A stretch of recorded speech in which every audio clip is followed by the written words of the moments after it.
Imagine a galaxy where every alien civilization whispers the same terrifying legend. They speak of shadowy human warriors who move like ghosts through their most secure facilities, who can infiltrate impenetrable fortresses and eliminate entire command structures without leaving a trace. These are humanity's special forces, the monsters that keep alien children awake at night, the bogeymen that make hardened warriors check over their shoulders. For 3 centuries, the Galactic Council has lived in uneasy peace with humanity, believing they understood the extent of human military capability. They've seen the elite commandos, the cyber warfare specialists, the psychological operations teams. They've witnessed surgical strikes that crippled entire fleets and covert missions that toppled governments from within. The galaxy learned to fear these few thousand exceptional humans. But here's what they never realized. Special forces represent less than 1% of humanity's military strength. What happens when a desperate alien alliance finally pushes humanity too far? What occurs when Earth's patience runs out and they stop sending their scalpel-precise elite units? What transpires when humanity decides it's time to show the galaxy what their regular military, their everyday soldiers, their standard equipment, their basic training can actually accomplish? The answer is about to reshape the balance of power across 1,000 star systems. Because the galaxy is about to learn a terrifying truth. Humanity's special forces weren't sent to show their strength. They were sent to show mercy. When the regulars arrive, there will be no shadows to hide in, no covert operations, no surgical precision. Just overwhelming, unstoppable, regular human military doctrine applied on a galactic scale. And the cosmos will never be the same again. The Zephyrian High Command Center hummed with nervous energy as Admiral Kethvar studied the tactical displays floating before her 6 eyes. Each holographic screen showed the same impossible reality. 12 of their most secure military installations had gone dark in the past 72 hours. Not destroyed, not conquered, simply dark, as if someone had reached in and carefully removed every living soul within their walls. "Ma'am, we're receiving a transmission from the Terran Embassy," announced Communications Officer Veltar, his normally steady voice betraying a tremor that Kethvar had never heard before. In 30 years of service, Veltar had weathered asteroid bombardments and plasma storms without flinching. Whatever was in that transmission had shaken him to his core. The main display flickered to life, revealing the serene face of Ambassador Sarah Chun. Her expression was perfectly diplomatic, but Kethvar had learned to read human micro-expressions during her decades of dealing with Earth's representatives. Behind those calm brown eyes lurked something that made the Admiral's carapace ripple with involuntary fear responses. "Admiral Kethvar," Ambassador Chun began, her voice carrying the same pleasant tone she used for trade negotiations. "I trust you've noticed the recent irregularities in your defense network. I'm contacting you to inform you that these operations were conducted by a joint task force of human special operations units. Consider this a demonstration of our capabilities and our restraint." The transmission paused, and Kethvar felt her breathing apparatus constrict. Restraint? If this was human restraint, what would their aggression look like? Ambassador Chun continued. "The Terran Council is prepared to discuss the immediate cessation of Zephyrian support for the Kalthari Rebellion, along with full reparations for human civilian casualties on New Helvetica. We're also requesting the extradition of war criminal designation Theta 97, whom you know as General Vaxton. You have 48 standard hours to respond." The transmission ended, leaving the command center in absolute silence. Kethvar stared at the blank screen, her mind racing through impossible calculations. 12 installations. Each one had been considered impregnable, protected by energy shields that could withstand battleship bombardments, staffed by elite Zephyrian Guard units, monitored by quantum-encrypted sensor networks that could detect a single molecule out of place. "Tactical analysis," she commanded, her voice barely above a whisper. Lieutenant Commander Heskar, her intelligence chief, activated his console with trembling appendages. "Ma'am, Preliminary reconnaissance suggests each facility was infiltrated simultaneously. Security footage shows gaps, temporal inconsistencies in the recording systems lasting anywhere from 47 minutes to 3 hours and 12 minutes. When recording resumed, all personnel had vanished. No signs of struggle, no energy discharge patterns, no chemical residue. They were simply gone. Keth Var's secondary stomach clenched. All personnel means 4,037 individuals, ma'am. Across all 12 facilities. Not one body recovered. Not one distress signal transmitted. It's as if they were erased from existence. Heskar's voice became barely audible. Ma'am, Facility 7 was our primary special weapons research station. Security protocol required biometric confirmation every 15 minutes from the department heads. The last confirmed reading was at 0347 hours. By 0350, everyone inside had vanished, but the facility remained fully operational. Life support, power grid, even the coffee machines in the break rooms.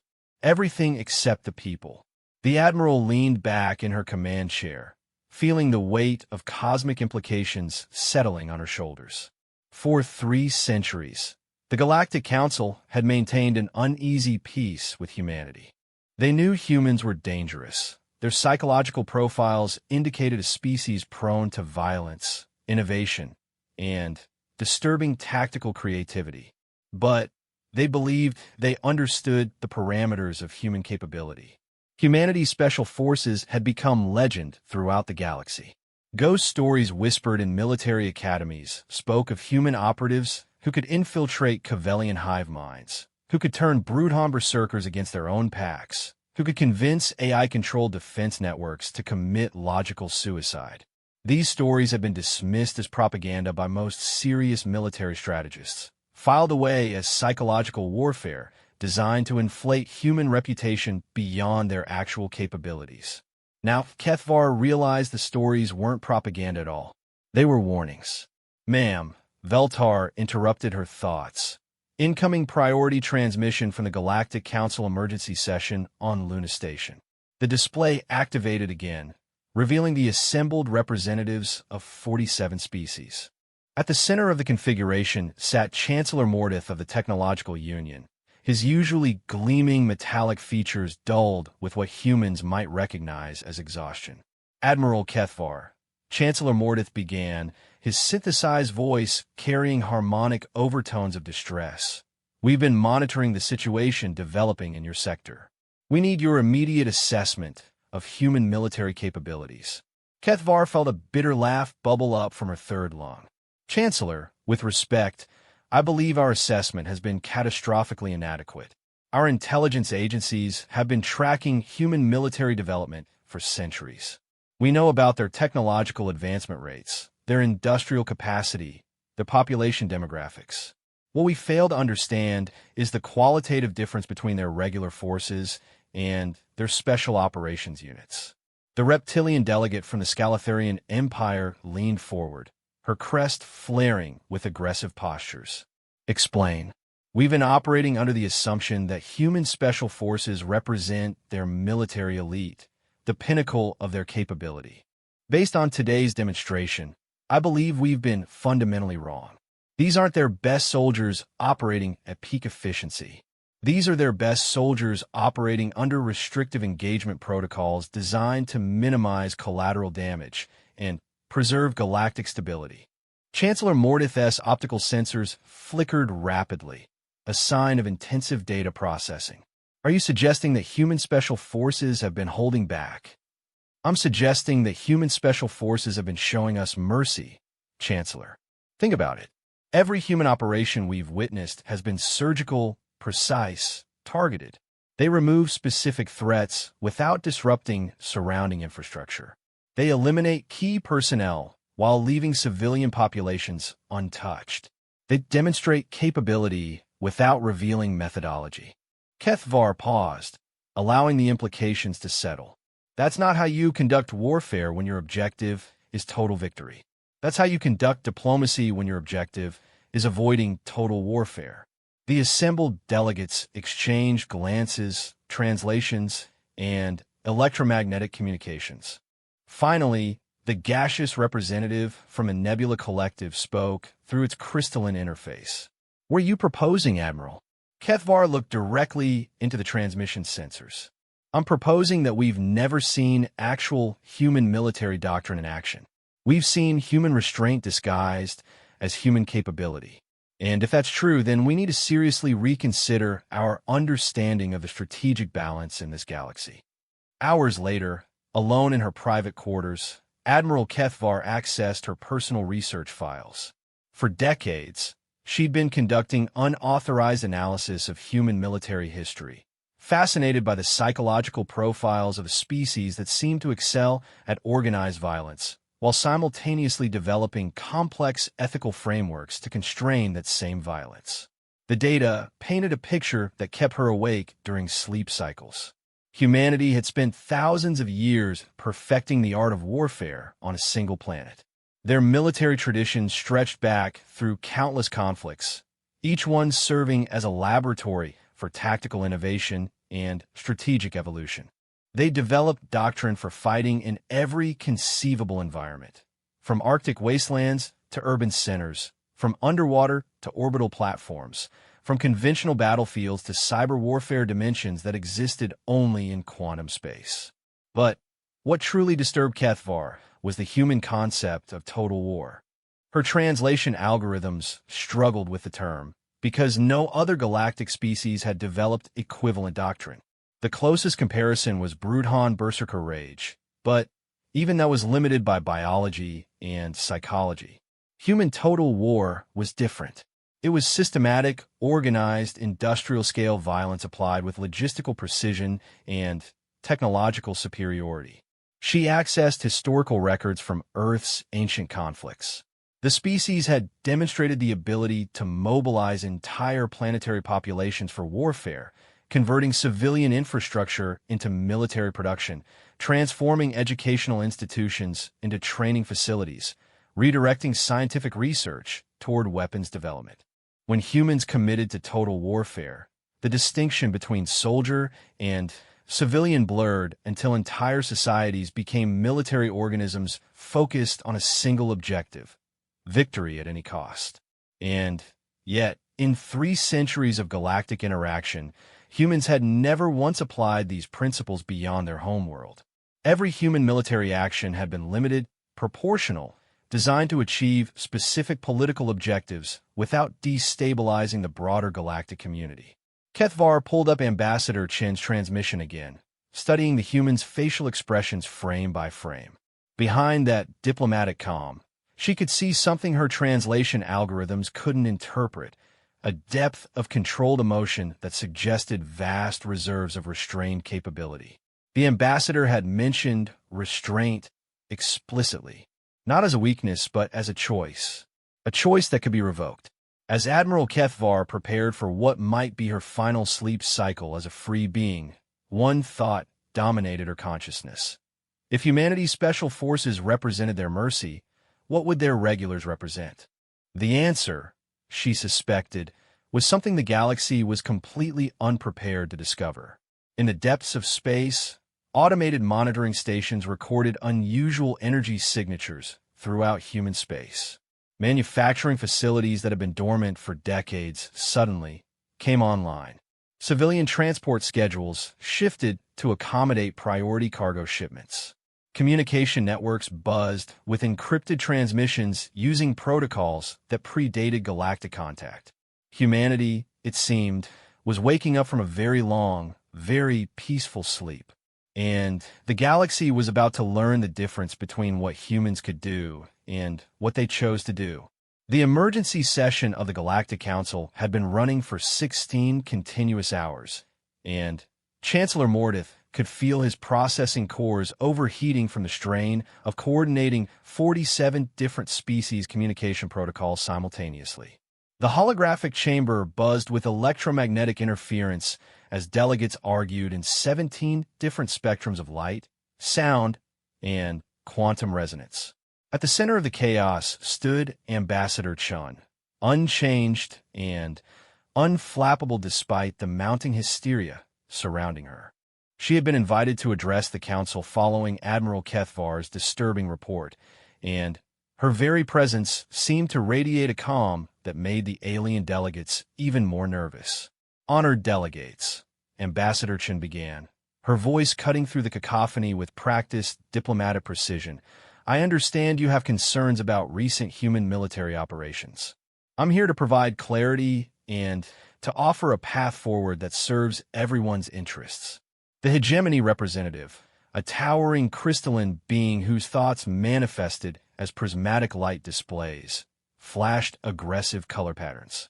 "Clarity? Your forces violated the sovereignty of 12 separate installations across multiple sectors. You disappeared over 4,000 military personnel without authorization from this council. This is an act of war." Ambassador Chen nodded thoughtfully. "I appreciate your concern, Delegate XY Thra. However, I must correct a fundamental misunderstanding in your statement. The operations you reference were conducted entirely within the legal framework of the Terran Self-Defense Compact, ratified by this very council in 2387. Article 7, subsection 3 explicitly authorizes human forces to take preemptive action against threats to human civilian populations." She gestured, and a holographic display materialized showing detailed intelligence reports. "The Zephyrian Empire has been providing material support to Kalthari insurgents responsible for the deaths of over 3,000 human civilians on New Helvetica. General Vaxton personally ordered the use of banned psychological warfare agents against civilian population centers. Under galactic law, these actions constitute genocide." The chamber fell silent as delegates reviewed the transmitted data. The evidence was overwhelming, meticulously documented, and legally unassailable.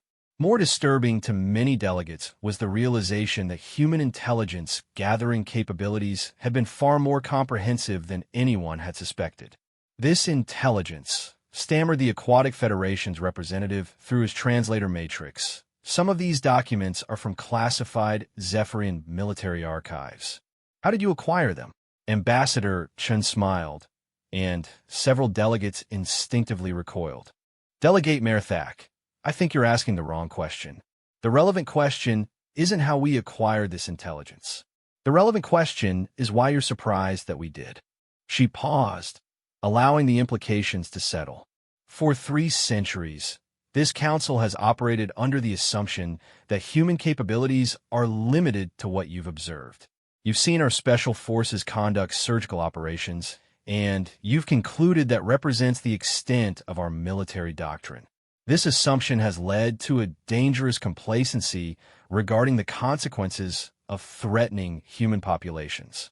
Chancellor Mordith's optical sensors focused intently on the human ambassador.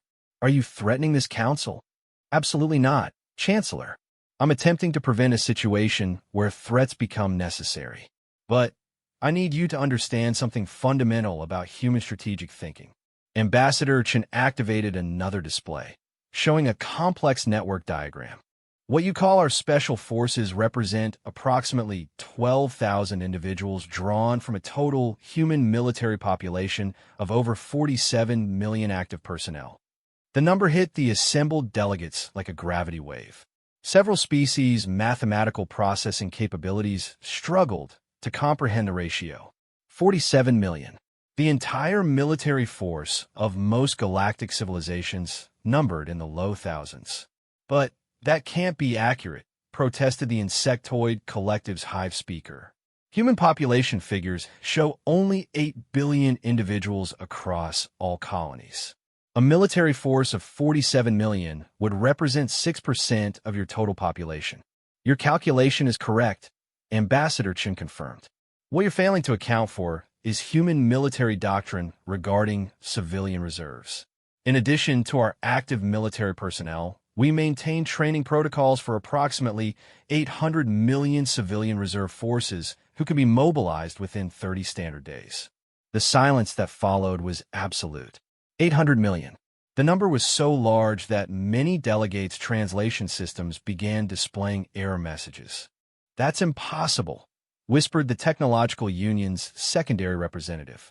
No species can maintain that level of military readiness without destroying their civilian economy. Ambassador Chen's expression remained pleasant, but her eyes carried a depth that seemed to penetrate through digital displays and translation matrices. Delegate, you're making another fundamental error in understanding human society. You're assuming that military readiness and civilian economy are separate systems. They're not. She gestured again, and the display shifted to show human industrial capabilities. Human manufacturing infrastructure operates under what we call dual-use protocols. Every civilian factory, every educational institution, every transportation network is designed to convert to military applications within 72 hours. We don't maintain a military-industrial complex separated from civilian life. Our entire civilization is a military-industrial complex that happens to build civilian products during peacetime. The reptilian delegate from the Scalatharian Empire had been silent throughout the session, but now his crest flared with recognition. This is why your special forces operate with such restraint. You're not showing us your capabilities. You're showing us your mercy. Now you're beginning to understand, Ambassador Chen said. Every human operation you've witnessed has been conducted under rules of engagement designed to minimize collateral damage and preserve galactic stability. We've been trying very hard not to show you what unrestricted human military doctrine looks like. Chancellor Mordeth's processors cycled through rapid calculations. What are you asking for? The same thing we've been asking for through diplomatic channels for the past 6 months. Immediate cessation of support for anti-human terrorist organizations, full reparations for civilian casualties, and extradition of war criminals. The difference is that we're no longer asking indefinitely. The hegemony representative's light display shifted to anxious yellow patterns. And if we refuse, Ambassador Chan was quiet for a long moment, and when she spoke, her voice carried a weight that seemed to bend space around it. Then we stopped sending our special forces, and we start sending our regulars. Following the council session, delegates scattered to private communication chambers to contact their home governments. In the Technological Union's secure facility, Chancellor Mordeth established quantum encrypted connection with the Central Processing Authority. Status report. Requested primary node alpha through harmonics that bypass conventional translation. Catastrophic intelligence failure, Mordeth responded. All previous assessments of human military capacity require complete revision. Recommend immediate strategic recalculation. Specify parameters. Mordeth transmitted the data packets he'd compiled during the session. Human active military personnel, 47 million. Human reserve forces, 800 million. Human industrial conversion timeline, 72 hours. Human population demographics, 93% classified as military capable by their own standards. The response delay indicated intensive processing across multiple nodes. Data appears corrupted. Reconfirm human population figures. Confirmed.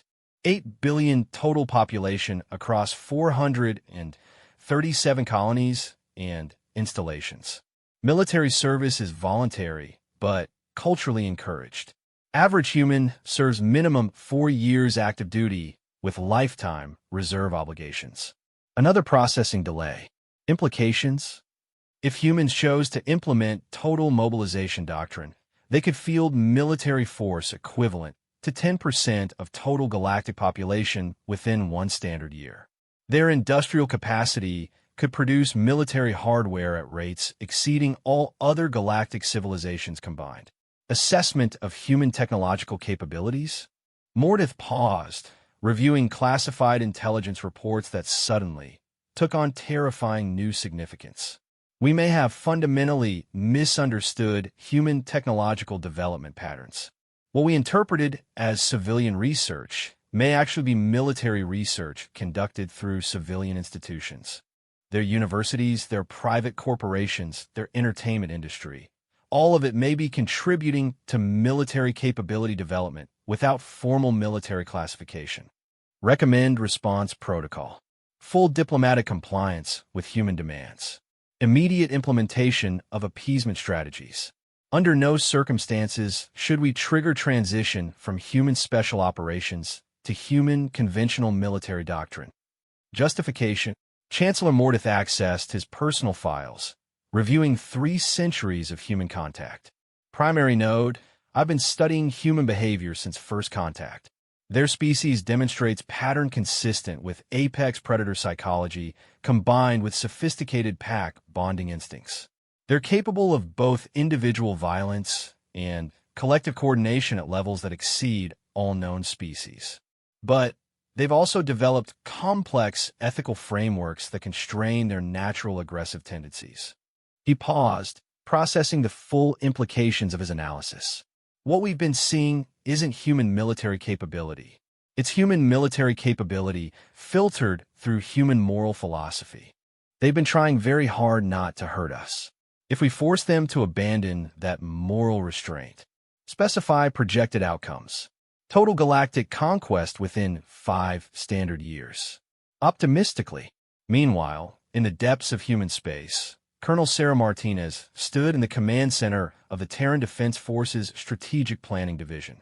Around her, holographic displays showed logistical networks spanning dozens of star systems as automated systems calculated deployment scenarios that hadn't been activated in over 2 centuries. Colonel called Major Thompson from his workstation. We're getting confirmation from all sectors.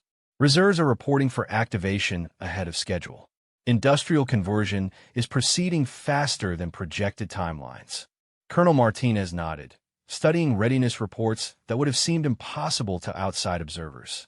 Within 48 hours of the activation order, human society had begun its transformation from peaceful civilization to war machine.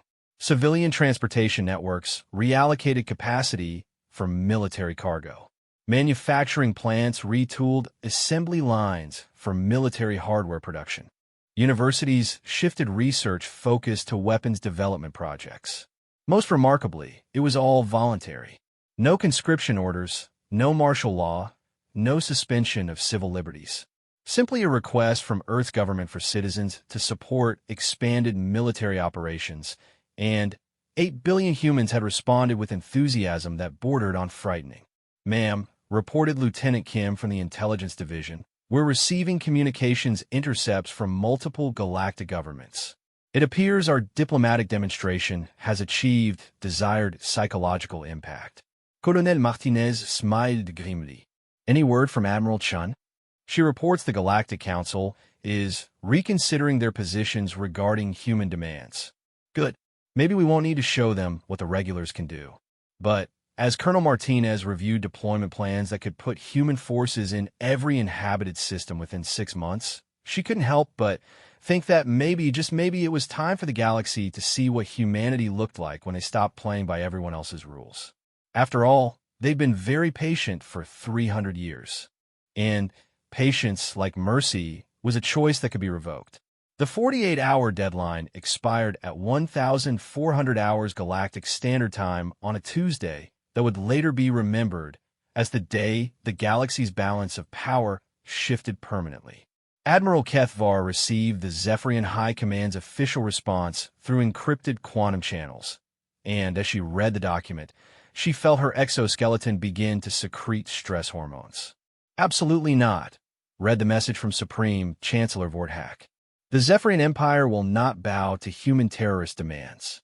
We reject all accusations of war crimes and refuse to extradite loyal military officers to face human justice. Furthermore, we demand immediate reparations for the illegal invasion of our sovereign facilities and the kidnapping of our personnel. Admiral Kethvar's secondary brain calculated probabilities while her primary consciousness tried to process the magnitude of her government's miscalculation. In her decades of military service, she had never encountered a situation where she hoped her own government would surrender immediately and unconditionally. But as she stared at Chancellor Vorthak's defiant response, she realized that her species had just signed their own death warrant. The communication system activated without her authorization, another impossibility that she was beginning to understand might become routine. Ambassador Chin's image appeared on the main display, but something was different.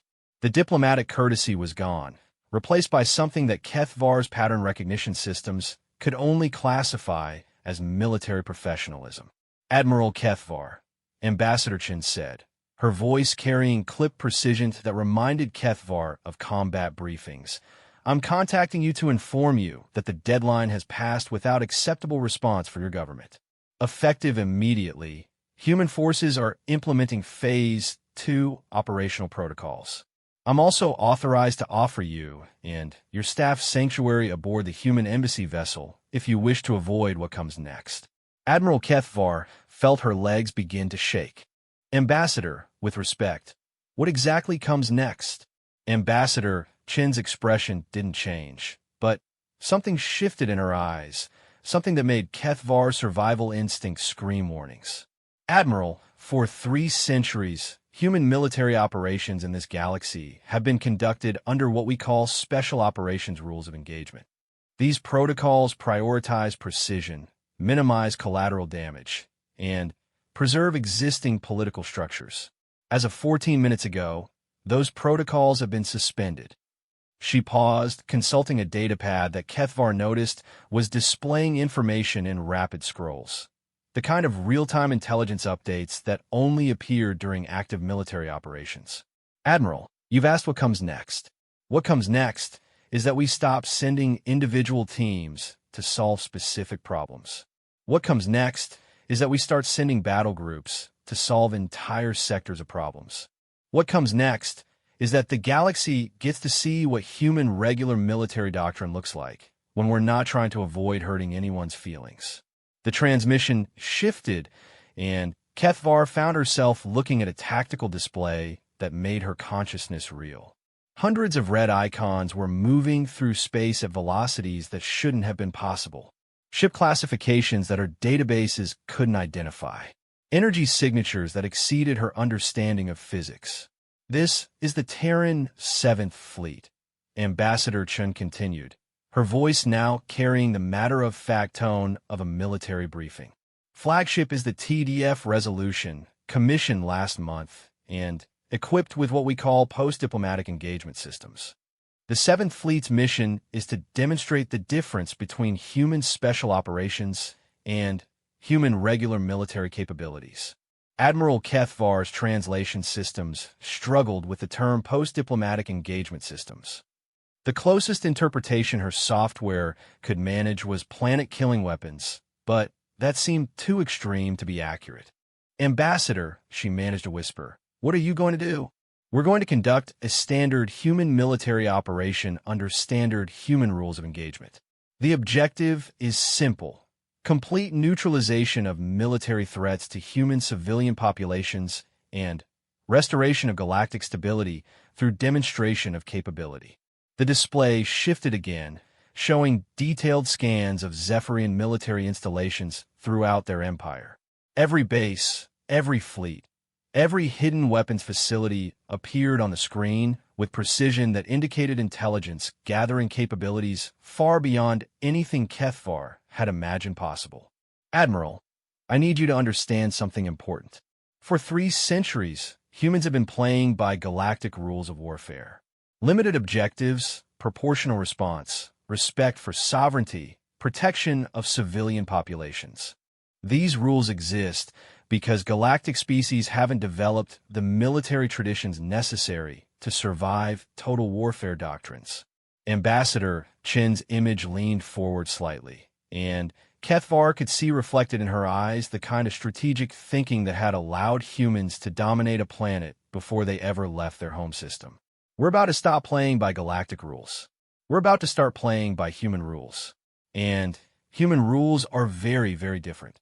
6 hours later, the first human regular military operation began with what survivors would later describe as the most terrifying display of coordinated precision they had ever witnessed. The Zephyrian 3rd Fleet, considered one of the most powerful naval forces in the galaxy, was conducting routine patrol operations in the Kethra system when their sensors detected incoming signatures. Fleet Admiral Zex then had commanded the 3rd Fleet for 12 years and had never encountered anything his ships couldn't handle. His force included 4 dreadnoughts, 16 heavy cruisers, and 48 escort vessels equipped with the latest Zephyrian military technology. In total war scenarios, the Third Fleet could devastate entire planetary systems. The human force that translated into the Kethra system consisted of a single ship. "Sir," reported Tactical Officer Mariketh, his voice carrying the confused tone of someone whose instruments were providing impossible data. "Incoming vessel registers as." "I'm sorry, sir. This can't be correct."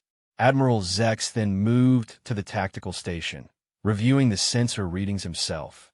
The approaching human vessel was massive, easily 3 times the size of his flagship, but the energy signatures didn't make sense. Instead of the focused power readings typical of military vessels, this ship radiated energy across multiple spectrums simultaneously, as if it were operating dozens of different weapon systems at idle power. "Classification," he demanded. "Unknown, sir. Our databases have no match for this configuration." Sir, it's not broadcasting any identification codes, but the hull markings visible on long-range scans identify it as TDF resolution." Admiral Zex then felt his primary heart skip several beats. TDF stood for Terran Defense Force, the human military organization that had remained largely theoretical in galactic strategic planning. Most military analysts believe human space defense was handled by the same special operations units that conducted their surgical strikes. The Resolution was no special operations vessel. This was something else entirely. "Open communication channels," Admiral Zex then commanded. "Unidentified human vessel. You are entering Zephyrian sovereign space without authorization. State your intentions or withdraw immediately." The response came immediately, in accented Zephyrian that suggested the human speaker was reading from a translation script rather than relying on automatic systems. Admiral Zex then, "This is Captain Rodriguez of the Terran Defense Ship Resolution. I am authorized to inform you that your fleet has been designated as a military threat to human civilian populations. You have 5 minutes to surrender your vessels and prepare for boarding operations." Admiral Zexton's combat experience took over, suppressing the fear that threatened to overwhelm his logical thinking processes. "Human vessel, you are outnumbered 69 to 1. If you do not withdraw immediately, we will be forced to destroy you." "Admiral," came the human response, and Zex then could hear something in the captain's voice that his translation systems couldn't interpret, something that might have been amusement or pity or professional satisfaction. "You misunderstand the tactical situation. You are not outnumbered 69 to 1. You are outnumbered 1 to 69. Please prepare for surrender operations." What happened next would be studied in military academies across the galaxy for generations, assuming any of those academies survived what humans called the regularization period. The Resolution didn't fire weapons in any conventional sense. Instead, it seemed to simply explain to the Zephyrian ships why they should stop working. Later analysis would reveal that human technology had advanced far beyond galactic understanding. The Resolution's post-diplomatic engagement systems included directed electromagnetic pulse weapons that could selectively shut down specific systems on target vessels, quantum interference generators that could disrupt faster-than-light drives at the subatomic level, and what human technical manuals referred to as aggressive networking protocols, computer viruses designed to take control of enemy systems and turn them against their operators. In 17 minutes, 69 Zephyrian warships became 69 powerless hulks drifting in space, their crews alive, but completely helpless as human marines teleported aboard to begin custody operations. Not a single shot was fired. Not a single life was lost.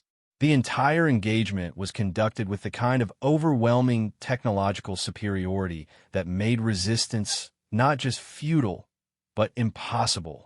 Admiral Zex then found himself sitting in his command chair, watching human soldiers efficiently and politely process his crew for transport to prisoner-of-war facilities.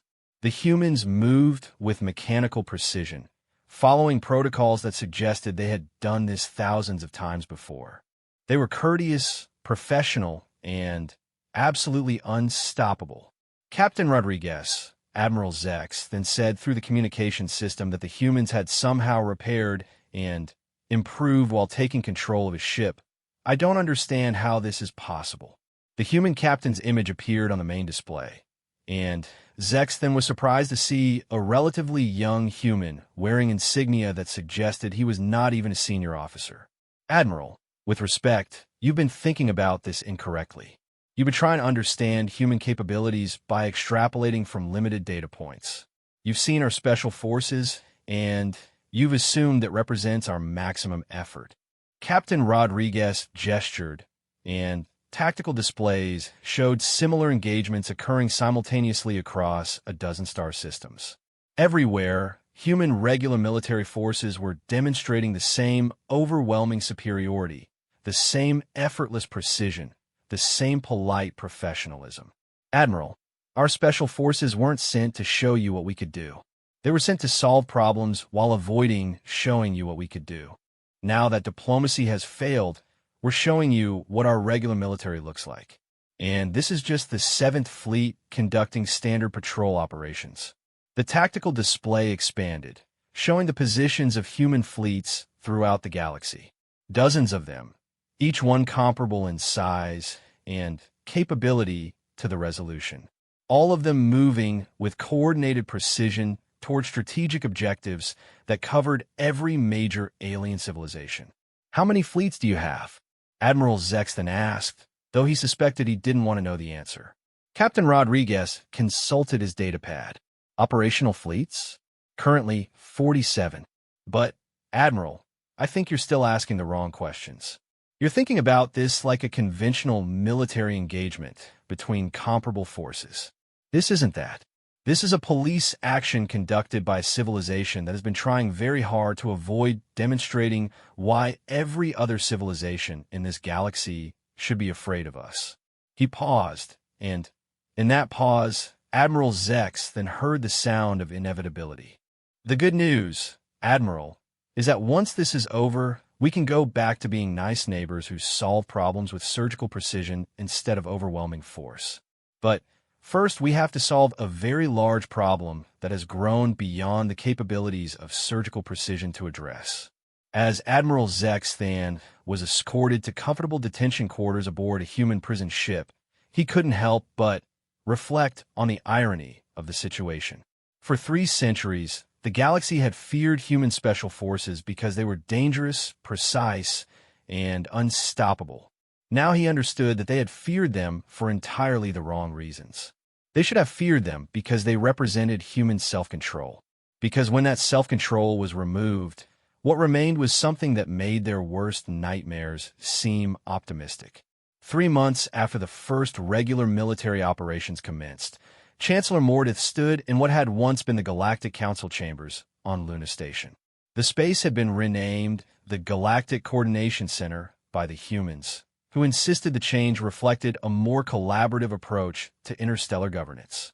The irony that this collaboration was enforced by the most sophisticated military occupation in galactic history was not lost on him. Ambassador Chun, now Governor Chun, though she maintained her diplomatic title, reviewed reports from across 47 star systems with the same calm efficiency she had once brought to trade negotiations. The transformation of the galaxy had proceeded with terrifying smoothness, marked more by overwhelming administrative competence than by violence.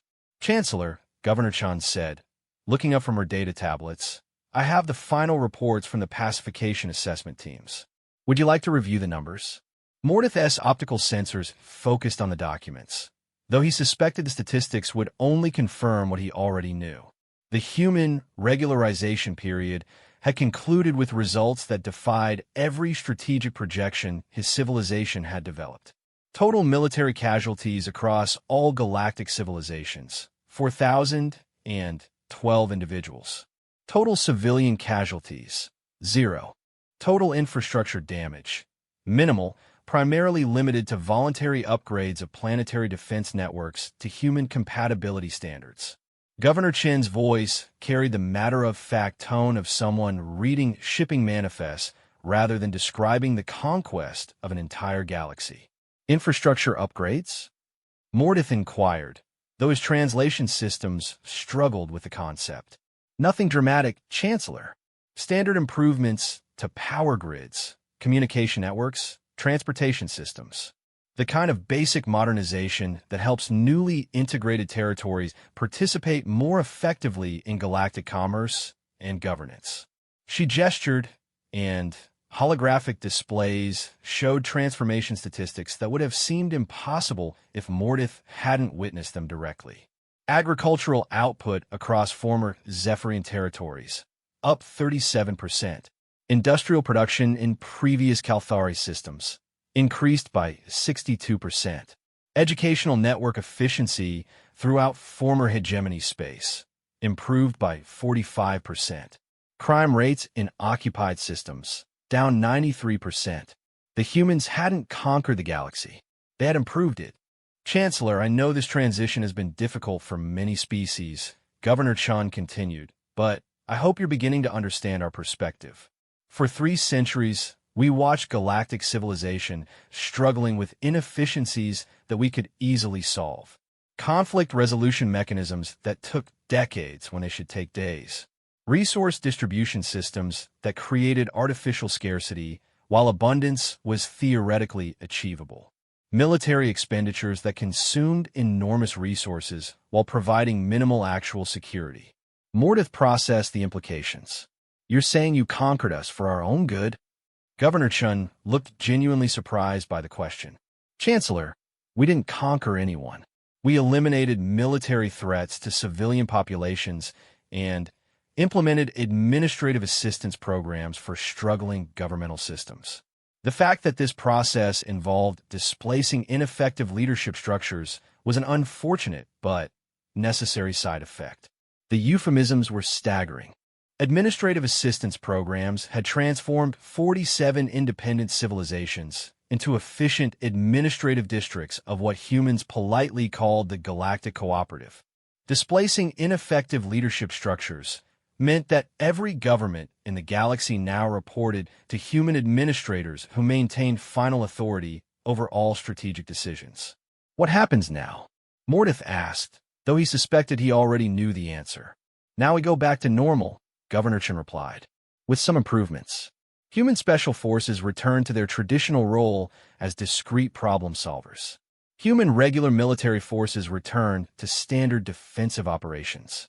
Human administrative personnel continue supporting local governments while they adapt to improved efficiency standards. She activated another display, showing deployment statistics that illustrated the scope of human organizational capabilities. Chancellor, I want you to understand something important. This wasn't a war. Wars are what happen when comparable civilizations have irreconcilable conflicts. This was more like a public health intervention. Mordeth's processors struggled with the comparison. Public health. Think of it this way. For 3 centuries, galactic civilization has been struggling with systemic problems that were causing unnecessary suffering. Inefficient resource distribution, inadequate conflict resolution mechanisms, technological stagnation, military instability. From a human perspective, these weren't political problems requiring negotiation. They were engineering problems requiring solutions. Governor Chun stood and walked to the observation deck, gesturing toward the view of Luna Station's expanded facilities. Where once there had been a modest diplomatic outpost, there now stood a massive complex of administrative centers, research facilities, and coordination networks that manage governance for over 2,000 inhabited systems. Chancellor, humans don't think about politics the way other species do. We think about systems, efficiency, optimization, results. When we saw galactic civilization struggling with problems we could solve, our instinct wasn't to negotiate better treaties. Our instinct was to fix the underlying systems causing the problems. She turned back to face him, and Mordeth could see in her expression the same terrifying competence that had characterized every aspect of human administration since the regularization period began. The beautiful thing is that now we can return to our preferred approach, subtle, precise interventions that solve problems without disrupting stability. The difference is that now everyone understands the context of that restraint. Mordeth accessed historical files, reviewing the past 3 months with perspectives that had evolved considerably since the crisis began. Human military operations had proceeded with clockwork precision, but the truly impressive development had been the administrative transition. Within weeks of the initial military actions, human civilian specialists had arrived in every system to begin implementing what they called operational efficiency improvements. The results had been transformative. Centuries-old border disputes resolved through resource redistribution programs that made the underlying conflicts irrelevant. Trade networks optimized to eliminate artificial bottlenecks that had caused economic instability. Scientific research coordination that had accelerated technological development across all participating species. Most remarkably, it had all been voluntary in practice, if not in principle. When human administrators demonstrated that their suggestions could double agricultural yields, triple industrial output, and eliminate systemic poverty, local populations had embraced the changes enthusiastically. Chancellor Governor Chan said, interrupting his analysis, "I want to show you something that I think will help you understand human long-term strategic thinking." She activated a holographic projection that showed the entire galaxy, with data overlays indicating population, resources, technological development, and what humans classified as quality of life indices. The display was updated in real time, showing improvements cascading through system after system as human administrative programs took effect. "This is what the galaxy looks like now," she said. "And this is what it's projected to look like in 50 years. The projection shifted to show predictive models that made Mordeth's consciousness real with their implications. Population growth curves that suggested sustainable expansion rather than resource competition. Technological development patterns that indicated collaborative advancement rather than competitive hoarding. Economic indicators that projected abundance rather than scarcity.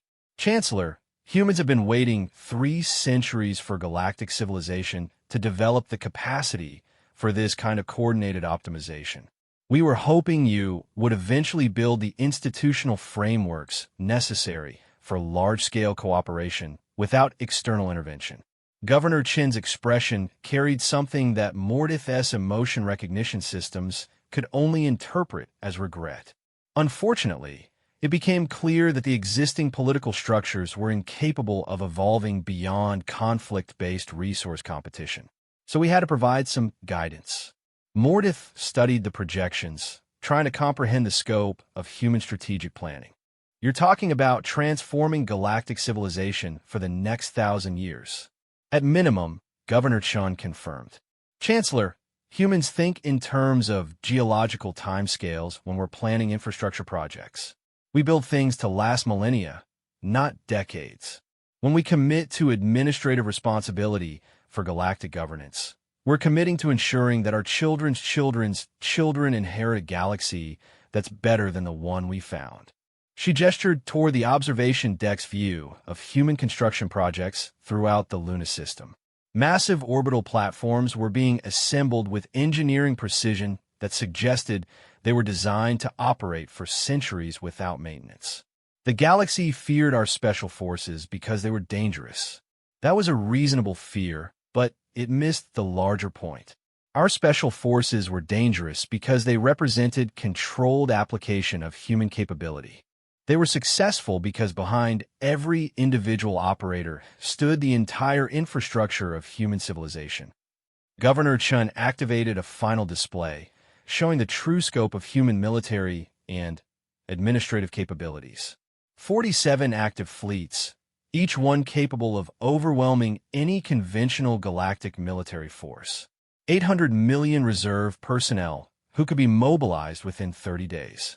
Industrial capacity that could produce military hardware at rates exceeding the rest of galactic civilization combined.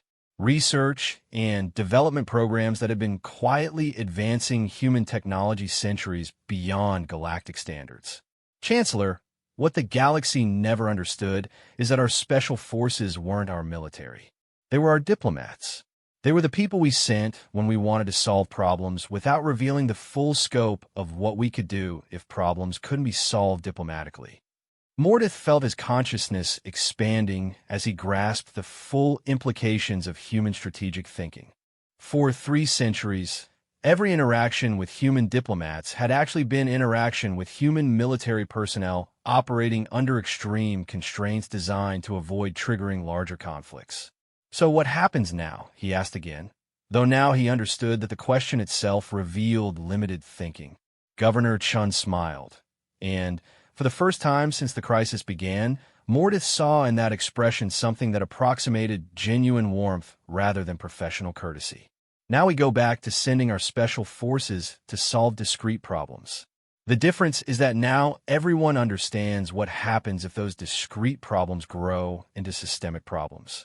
She gestured toward the communication systems that connected Luna Station to every inhabited system in the galaxy. Chancellor, for the next few centuries, human administrators will continue providing guidance while galactic civilizations adapt to improved efficiency standards. Eventually, your species will develop the institutional capacity to manage these systems independently, and we can return to our preferred role as consultants rather than administrators. And if we don't? Mordith asked. Governor Chun shrugged, a gesture that somehow contained the weight of galactic inevitability. Then, we'll continue providing administrative assistance until you do. Chancellor, we're very patient. We're also very good at this. And now that everyone understands the context of human capabilities, I suspect cooperation will be much more straightforward. As Mordith prepared to return to his transformed homeworld, he reflected on the cosmic irony of the situation. The galaxy had feared humanity's special forces because they represented precision, restraint, and surgical problem-solving. They had been terrifying because they were so good at applying minimal force to achieve maximum results. Now he understood that they had been terrifying for entirely the wrong reasons. They had been terrifying because they represented the soft edge of a civilization that could remake the galaxy overnight if it chose to do so. They had been the velvet glove concealing an iron fist of such overwhelming capability that resistance wasn't just futile, it was conceptually meaningless. But perhaps most terrifying of all was the realization that the humans had been right. The galaxy was better now, more efficient, more prosperous, more stable, more equitable. The problems that had seemed intractable for millennia had been solved in months through the application of human administrative competence and technological superiority. As his transport ship departed Luna Station for the journey home, Chancellor Mordith could see through the viewports the construction of new infrastructure that would serve galactic civilization for the next 1,000 years. And he found himself wondering if perhaps sometimes being conquered by superior civilization wasn't the worst thing that could happen to a galaxy.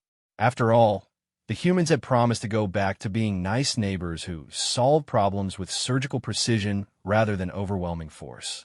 And now that everyone understood what overwhelming force actually meant, Mordith suspected that surgical precision would seem much more reasonable to everyone involved. The galaxy had learned to fear humanity's special forces because they were dangerous. Now, they understood that they should respect them because they were merciful. And, in the end, that might have been the most human lesson of all, that true strength wasn't the capacity for violence, but the wisdom to know when violence wasn't necessary. The regulars had arrived, conquered everything, and then politely returned to their regular duties. Because that's what regular humans did. They solved problems, they improved systems, and they moved on to the next challenge. And the galaxy would never be the same again.